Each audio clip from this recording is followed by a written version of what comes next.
মদিনার আকাশে রোদের আলো ঝিকিমিকি। তখন এক মুশরিক ঘন একটি জঙ্গলের ভিতর দিয়ে কোথাও হেঁটে যাচ্ছিল। জঙ্গলটি মদিনার থেকে বেশ খানিকটা দূরে অবস্থিত। তার কাঁধে একটি ছোট্ট বস্তা ঝোলানো, হাতে পানির মশক, তার চোখে ক্লান্তি, মুখে ঘামের রেখা। বনটা এমন নীরব যে পাখির ডানার শব্দও মনে হয় কোথাও থেকে শোনা যাচ্ছিল না। সবুজে মোড়ানো ঘন জঙ্গল।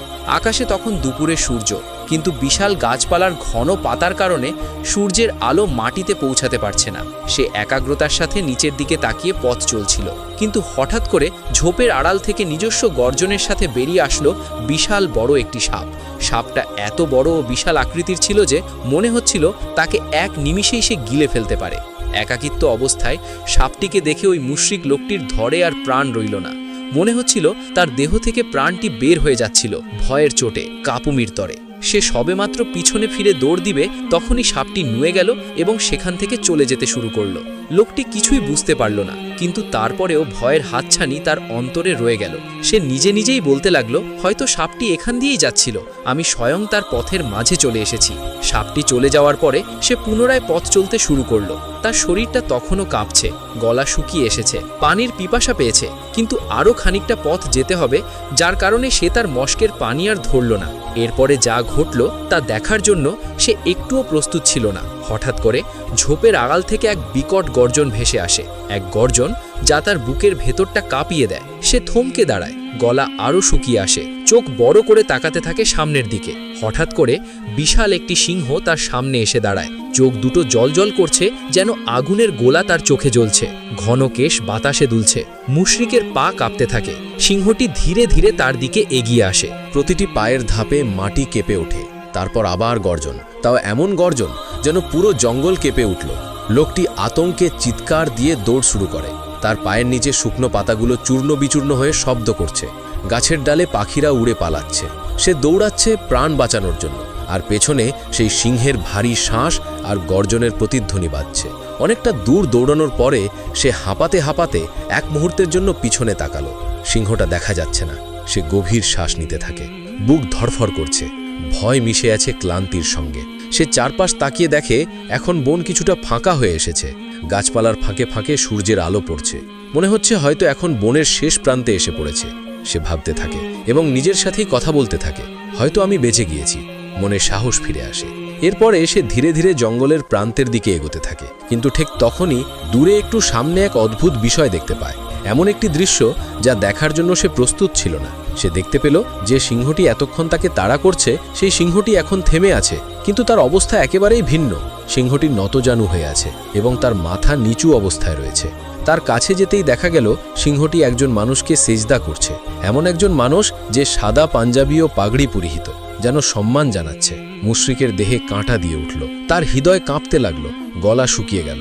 সিংহটি অনেক হিংস্র ছিল, যার ভয়ে সে আর সামনে এগোলো না। সে পিছনের দিকে হাঁটতে শুরু করলো, কিন্তু সে ভাবতে লাগলো, তার মনে কৌতূহল জেগে উঠল, ওই সিংহটি কি ওই ব্যক্তির পোষা প্রাণী, নাকি ওই ব্যক্তি অন্য কেউ, যাকে হয়তো পুরো বনের প্রাণী সেজদা করে এবং সম্মান করে? কিন্তু কে সেই ব্যক্তি? মুশরিক তখনও চিনতে পারল না ইনিই সেই ব্যক্তি যার জন্য মহান আল্লাহ রাব্বুল আলামিন পুরো দুনিয়া সৃষ্টি করেছেন। এই দৃশ্যটি দেখার পর মুশরিকের বুকের ভেতর যেন কেমন ঝড় বইতে লাগলো। সে থমকে গেল, একেবারেই নিঃশব্দ হয়ে গেল। বিস্ময় এবং এক অজানা অনুভূতি তার পুরো শরীরকে আচ্ছন্ন করে ফেলল। সে আর তার কাজের উদ্দেশ্যে সামনে এগোলো না, বরঞ্চ ধীরে ধীরে সে পিছনে সরে এসে পুনরায় তার বাড়িতে ফিরে গেল। রাত্রি তখন গভীর।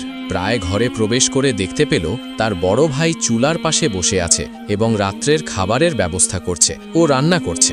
দরজা খোলার শব্দ পেয়ে বড় ভাই তার দিকে তাকালো এবং অবাক স্বরে বলতে লাগলো, হে ছোট ভাই, তুমি এসেছো? কাজ হয়েছে কি? এত রাত করে বাসায় ফিরলে কেন? ছোট ভাই কিছুক্ষণ চুপ থাকলো, অতঃপর বলতে লাগলো, ভাইজান, আমি যেই কাজে গিয়েছিলাম সেটা সম্পূর্ণ হয়নি, কিন্তু আজকে আমি এমন কিছু দেখেছি যা ভাষায় প্রকাশ করা কঠিন। বড় ভাইয়ের মুখে কৌতূহল। কি দেখেছ?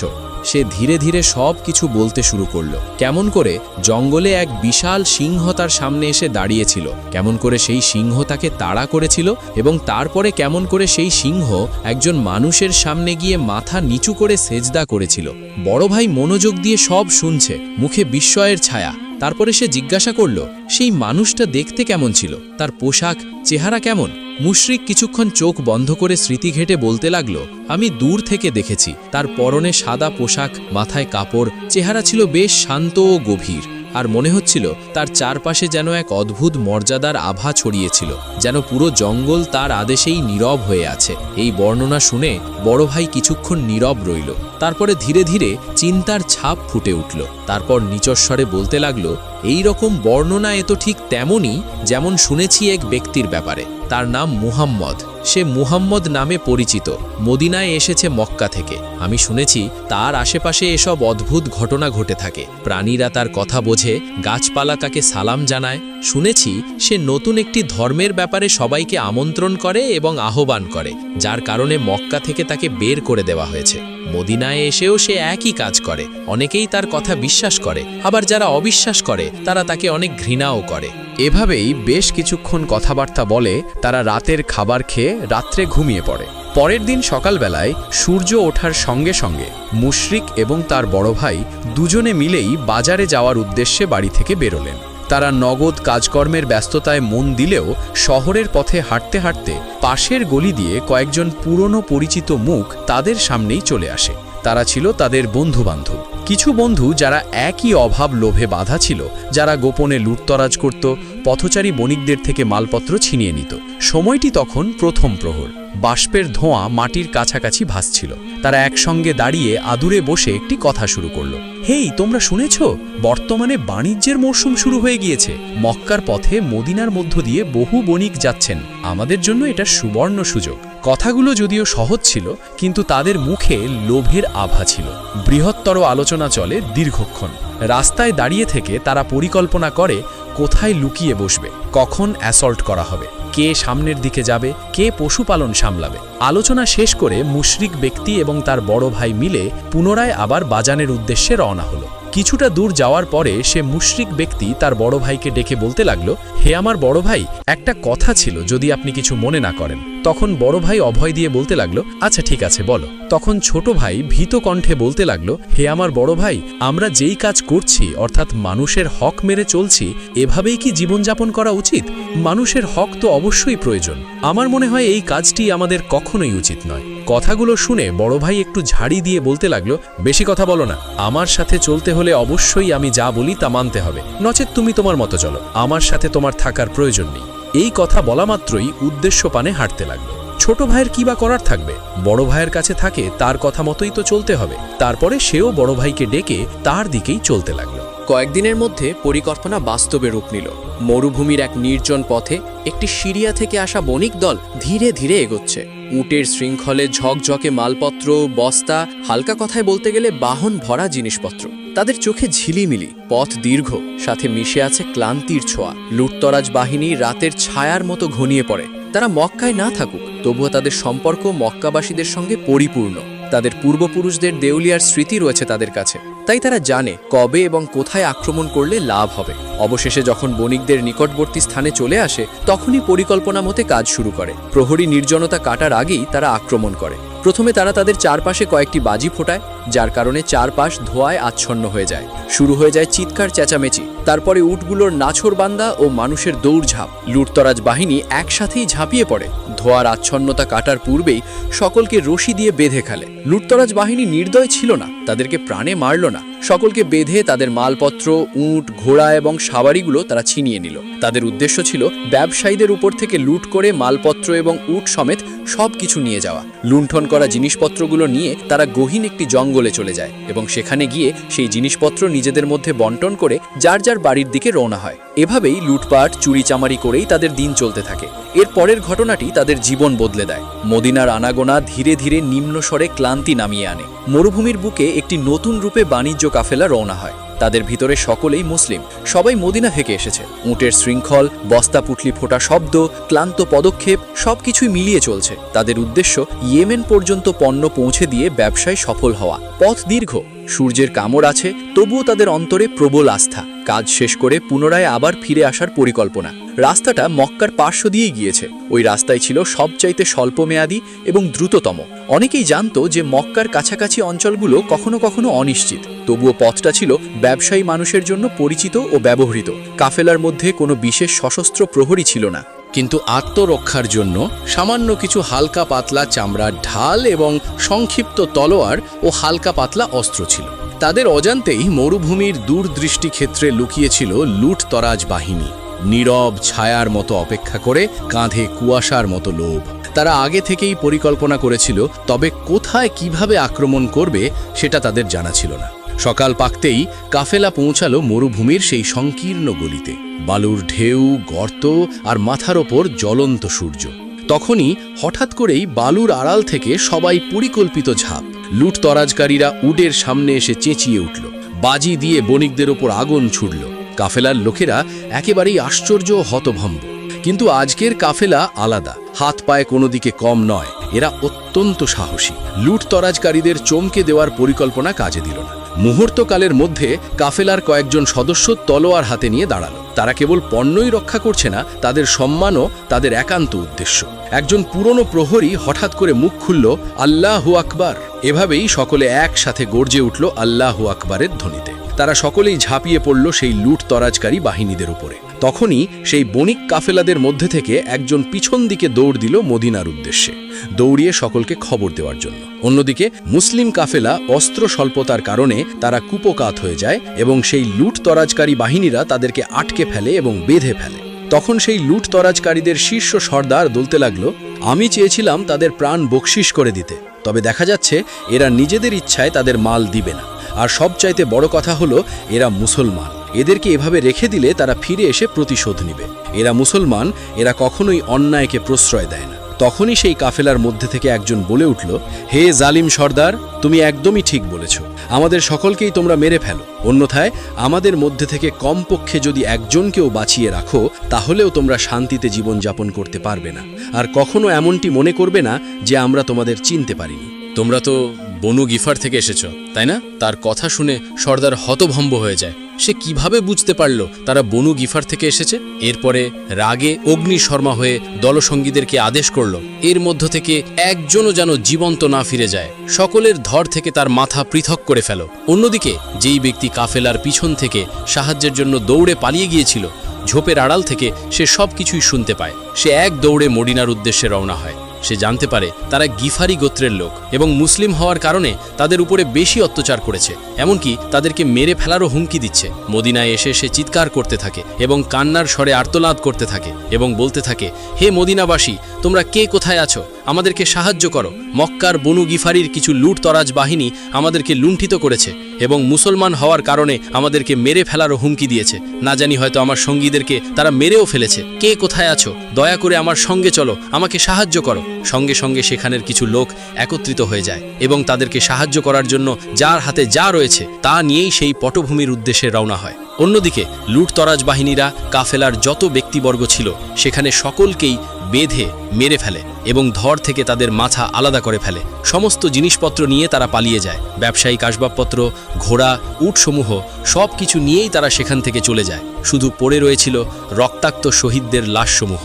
অবশেষে যখন সাহায্যের দল সেখানে এসে পৌঁছায়, তখন দেখতে পায় তারা সকলকে মেরে ফেলেছে। তাদের রক্ত মাটিতে পড়ে আছে, নিথর দেহ এক এক জায়গায় এক একজনেরটা পড়ে আছে, মাথাগুলো যেন মিলছে না। এমন ক্রোধান্বিত দৃশ্য দেখে তারা নিজেদেরকে সামলে রাখতে পারল না। উপস্থিত সকলে চিৎকার দিয়ে কান্না করতে লাগলো এবং বলতে লাগলো, ইয়া আল্লাহ, এরা মুসলিম ছিল, এটাই কি তাদের দোষ যার কারণে তাদের জীবন দিয়ে দিতে হলো? এই কাঁদাজোক এবং নিঃস্ব কাহিনী শুনে সমাজের নেতারা সকলে মিলে সিদ্ধান্ত নিল, এটা মাফ করা যাবে না। শুধু প্রতিশোধ নয়, বাণিজ্যের নিরাপত্তা ও পথচারীর সুরক্ষা নিশ্চিত করা অপরিহার্য। তখন একজন গণ্যমান্য ব্যক্তি সকলকে ডেকে বলতে লাগলো, হে লোক সকল, শুনে রাখো, যদি এই সমস্ত অপরাধ অপ্রতিরোধ্য থেকে যায়, ভবিষ্যতে আরও বেশি নিরাপদ লোক কষ্ট পাবে এবং বাণিজ্য বন্ধ হয়ে যাবে, যা গোটা সমাজের পেটের উপর লাঠি দেওয়ার বিষয়। অপরিহার্য যে তারা সকলে মিলেই বিশ্বনবী মোহাম্মদ সাল্লাল্লাহু আলাইহি ওয়াসাল্লামের সামনে গিয়ে সমস্ত ঘটনা খুলে বললেন। নবীজি এই সমস্ত ঘটনা শুনে অত্যন্ত চিন্তিত হয়ে গেলেন।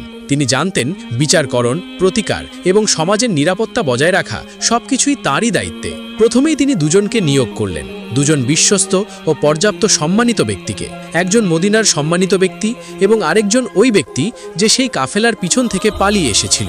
বিশ্বনবী তাদের দুজনকে বলতে লাগলেন, হে আল্লাহর বান্দাদয়, শোনো, তোমরা বনু গিফারি গোত্রের সর্দারের সাথে দেখা করবে এবং তার কাছে এর উচিত বিচার চাইবে। সে যদি বিচার না করে তাহলে আমরা যা করার আল্লাহর রহমতে সেটা করে নিব। তারা দুজনেই মদিনা থেকে মরুভূমির পথে অগ্রসর হলেন। পথে মন মস্তিষ্কে হতাশা ও সিদ্ধান্তের মিশ্র ভাব। তারা পৌঁছে গেলেন সেই গোষ্ঠীর শিবিরে। গিয়ে বনু গিফারির মধ্যে সর্বোচ্চ মর্যাদাবান ব্যক্তির সাথে তারা কথা বললেন এবং ভদ্রভাবে সালাম দিয়ে বলতে লাগলেন, হে সম্মানিত ব্যক্তি, মক্কা ও মদিনার মধ্যবর্তী স্থানে আপনার গোত্র থেকে কিছু দুষ্টু লোক লুটতরাজ করে থাকে। এমনকি মদিনা থেকে আমরাও ব্যবসার উদ্দেশ্যে বের হয়েছিলাম। আপনার গোত্রের লোক আমাদেরকেও লুণ্ঠন করেছে এবং মুসলিম হওয়ার কারণে আমাদের সকলকে হত্যা করেছে। শিবিরের নেতার চেহারা প্রথম চাউনিতেই অপ্রকাশ্য। মুহূর্তে তিনি কণ্ঠ উত্তোলন করে বলতে লাগলেন, আমি জানি না তোমরা কি শুনে এসেছো। আমার গোত্রের লোকেরা একেবারেই সৎ, এমন কুকীর্তি তারা কখনোই করতে পারে না। তখনই দ্বিতীয়জন বলতে লাগল, হে সম্মানিত ব্যক্তি, আমি নিজের চোখে দেখেছি আপনার গোত্রের লোকেরাই আমাদের কাফেলাকে লুণ্ঠন করেছে, এমনকি তাদের সকলকে হত্যাও করেছে। আমি তাদেরকে বলতে শুনেছি আপনাদের পূর্বপুরুষ মক্কার সঙ্গে সম্পর্কিত, তাই তারা এই রকম কাজ করেছে। নেতা বিচক্ষণ বলে মাথা নাড়ালেন, কিন্তু তার কণ্ঠে ছিল সংকোচ আর এক প্রকার বিরক্তি। সে বলতে লাগলেন, তোমরা অসত্য বলতে পারো না, কিন্তু আমি আমার গোত্রকে ভালো করে জানি, তারা ন্যায়পরায়ণ। এই রকম চোর লুটেরা কার্যের কথা আমি কখনোই শুনিনি। আর যেহেতু আমার গোত্রের লোক তোমাদের কিছুই নেয়নি, সেহেতু কোনো জিনিস ফেরত দেওয়ার প্রশ্নই ওঠে না। এই বলে গোত্রপতি সেখান থেকে চলে গেলেন। প্রতিনিধিদ্বয় হতবাক হয়ে গেল। অতঃপর তারা পুনরায় ফিরে আসতে লাগল। তারা পুনরায় মদিনায় ফিরে গেলেন, তাদের মুখে হতাশার ছাপ। উপায়ন্তর না দেখে বিশ্বনবীর নিকটে তারা সবকিছুই খুলে বললেন। আশেপাশে সেখানকার ব্যক্তিবর্গরা দাঁড়িয়ে আছেন, তাদের অন্তরে মহব্বত ও শোক আর বিবেকের গোপন ব্যথা মিশ্রিত। তখন বিশ্বনবী মুহাম্মদ সাল্লাল্লাহু আলাইহি ওয়াসাল্লাম অভিযোগটা শুনে গভীর চিন্তায় নিমজ্জিত হয়ে গেলেন। তিনি জানালেন, এটা কেবল প্রতিশোধের বিষয় নয়, গোটা সম্প্রদায়ের জন্য একটি নৈতিক উদাহরণ স্থাপন করাও জরুরি, যাতে ভবিষ্যতে বাণিজ্যিক পথগুলো নিরাপদ থাকে। এরপরে নবীজি আর কাউকে পাঠালেন না। তিনি নিজেই কয়েকজন বিশ্বস্ত সাহাবীকে বাছাই করলেন এবং সেই ব্যক্তিকেও সঙ্গে নিলেন যিনি কাফেলার পিছন থেকে পালিয়ে এসে সমস্ত কাহিনী জানাতে পেরেছিল, যেন তিনি লুটতরাজকারীদেরকে চিহ্নিত করতে পারেন। তাদের উদ্দেশ্য স্পষ্ট, প্রতিশোধ নয়, শান্তি ও ন্যায় প্রতিষ্ঠা করে লুণ্ঠিত মাল ফেরত আনা। অন্যদিকে যখন বনু গিফারির গোত্রের লোকেরা খবর পেল মুসলমানরা তাদের দিকেই এগিয়ে আসছে, তারা সৈন্য সামগ্রী একত্রিত করে দাঁড়িয়ে গেলেন সীমান্তে। এরপরে নবীজি সরাসরি সেই বনু গিফারিদের সামনে এসে দাঁড়ালেন এবং স্নিগ্ধ কণ্ঠে ঘোষণা দিলেন, হে বনু গিফারি, আমরা তোমাদের কোনো ক্ষতি করতে আসিনি। আমরা দুটি প্রতিনিধি পাঠিয়েছিলাম, তারা তোমাদের কাছে গিয়ে আমাদের লুণ্ঠিত পণ্য ফেরত চেয়েছিল এবং লুটতরাজ বন্ধ করার অনুরোধ করেছিল, কিন্তু তোমরা তা শোনোনি। এবার আমি নিজেই তোমাদের সিদ্ধান্ত শুনতে এসেছি। কিন্তু বনু গিফারির সর্দার গৌরব ভরে উদ্ধত হয়ে বলতে লাগল, আমার গোত্রের লোক তোমাদের কখনো লুণ্ঠন করেনি। যদি তোমাদের কাছে কোনো প্রমাণ থাকে তাহলে সেটা দেখাও। মুসলমানদের কাছে তৎক্ষণাৎ কোনো চাক্ষুষ প্রমাণ ছিল না, কেবল দুঃখিত ও প্রত্যক্ষ ব্যক্তিদের বর্ণনা ছাড়া তেমন কোনো সাক্ষীও তাদের কাছে ছিল না। তখন বিশ্বনবী মুহাম্মদ সাল্লাল্লাহু আলাইহি ওয়াসাল্লাম শান্ত কণ্ঠে বলতে লাগলেন, হে বনু গিফারি, মদিনাবাসী তোমাদের উপরে ক্ষুব্ধ ছিল, কিন্তু আমি তাদেরকে দমিয়ে রেখেছিলাম। ভেবেছিলাম তোমার গোত্রের শাস্তি তুমিই দিবে, কিন্তু লক্ষ্য রেখো, যদি প্রমাণ পাওয়া যায় তাহলে আমি মদিনাবাসী এবং তোমাদের মধ্যবর্তী হব না। মদিনাবাসীর সিদ্ধান্তই আমার সিদ্ধান্ত হবে। এতটুকু বলে শান্তি বার্তা রেখে মুহাম্মদ সাল্লাল্লাহু আলাইহি ওয়াসাল্লাম এবং তার সঙ্গীরা সেখান থেকে ফিরে এলেন। কিন্তু সেই মুহূর্তে মুশরিক ব্যক্তি বিশ্বনবীকে দেখে ফেলল। তার অন্তর কেঁপে উঠল এবং স্মরণ হলো সেই দিনের কথা, যেদিন জঙ্গলে বিশাল বড় একটি সিংহ তাকে তাড়া করেছিল এবং এই ব্যক্তিকেই সেই সিংহটি সেজদা করেছিল। সে চিন্তায় পড়ে গেল, যাকে বনের সিংহ পর্যন্ত সেজদা করে সে নিশ্চয়ই কোনো সাধারণ ব্যক্তি নয়। তাহলে বাস্তবে ইসলাম সত্য ধর্ম, কিন্তু তার বড় ভাইয়ের ভয়ে এবং গোত্র লোকেদের ভয়ে সে তৎক্ষণাৎ কোনো প্রতিক্রিয়া করল না। এরপরে নবীজি সেই পলাতক ব্যক্তিসহ কয়েকজন বিশ্বস্ত ব্যক্তিকে পাঠান বিষয়টি আরও খতিয়ে দেখার জন্য।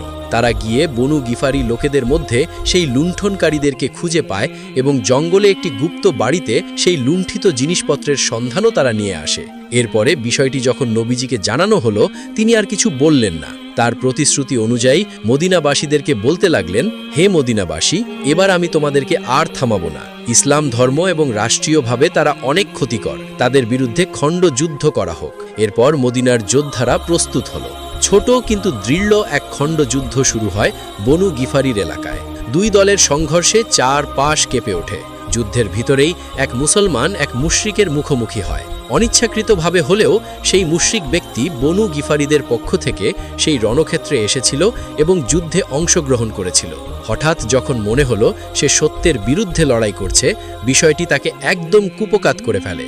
যখনই সে রণক্ষেত্র থেকে পালিয়ে আসবে, তৎক্ষণাৎ একজন মুসলিম ব্যক্তি তার সামনে এসে দাঁড়ায় তলোয়ার হাতে। মুশরিকের চোখে পানি এসে গেল। সে কাপা কণ্ঠে বলতে লাগল, লা ইলাহা ইল্লাল্লাহু মুহাম্মাদুর রাসূলুল্লাহ, এবং সাথে সাথে তার তলোয়ারটি সে নামিয়ে নেয়। অপরদিকে মুসলিম ব্যক্তি মনে করে সে বাঁচার জন্য কালিমা পড়ছে, তাই সে তলোয়ারটি আর নামালো না। মুহূর্তের মধ্যেই ধড় থেকে তার মাথা পৃথক করে ফেলল। যুদ্ধ শেষে সেই সাহাবী মুসলিম ব্যক্তি যখন বিষয়টি নবীজিকে জানালেন, তখন প্রিয় নবী মুহাম্মদ সাল্লাল্লাহু আলাইহি ওয়াসাল্লাম গভীরভাবে ব্যথিত হলেন। তার চোখে রাগ নয়, অন্তর বিদীর্ণ করা বেদনা। তিনি বলতে লাগলেন, হে উত্তেজিত ব্যক্তি, তুমি কি তার অন্তর চিরে দেখেছিলে? তুমি কি জানতে সে বাস্তবে ঈমানের জন্য নয়, ভয়ের জন্যই কালিমা পড়েছিল? এই বিদীর্ণময় ঘটনা ঘটে যাওয়ার কিছুদিন পরেই যেই সাহাবী ভুল করেছিল সেই সাহাবী মারা গেল। মদিনায় এক অদ্ভুত নীরবতা। তাকে গোসল করিয়ে কাফন পরিয়ে দাফন করা হলো, কিন্তু রাত্রি প্রহরে দেখা গেল তার মৃতদেহ মাটির উপরে উঠে এসেছে। সকালবেলায় সবাই স্তব্ধ হয়ে গেল। সবাই ভাবতে লাগল হয়তো কোনো জন্তু জানোয়ার লাশটিকে মাটির উপরে উঠিয়ে রেখেছে। সবাই মিলে আবার দাফন করল।